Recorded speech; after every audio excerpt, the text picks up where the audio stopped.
In this guide, I will be showing you guys how to fix Epic Games Launcher error. Let's get started. First, let's start with the most effective fix, clearing the launcher cache. To do this, completely close app. For that, right-click on taskbar, select the option Task Manager.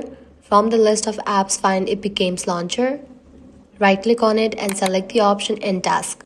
Now what you have to do is go to your PC, press Windows plus R, or in the search box type in run. Now you'll need to type in percentage local app data percentage and hit enter. Then open the Epic Games Launcher folder.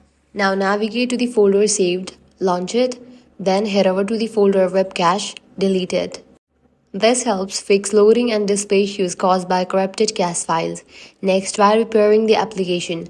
For that, in the search box type in Control Panel, launch it. Now navigate to the option Programs and Features, find Epic Games Launcher in the list and click on Repair. This will fix any missing or broken files automatically. Another quick fix is to run the launcher as an administrator. Navigate to the Epic Games Launcher shortcut, right-click on it, then select the option Run as Administrator. This gives the app the permissions it needs to work properly. If you are stuck on the login screen, you can reset local data. Again, go to percentage local app data percentage and delete both Epic Games and Epic Games Launcher folder. Don't worry, this won't delete your installed games, but it will clear corrupted login data. Finally, before trying everything, make sure to check the Epic Games Launcher server status.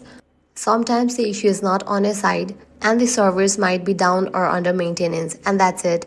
These are the best ways to fix Epic Games Launcher errors quickly and easily. If this guide helped you out, do not forget to like, share and subscribe.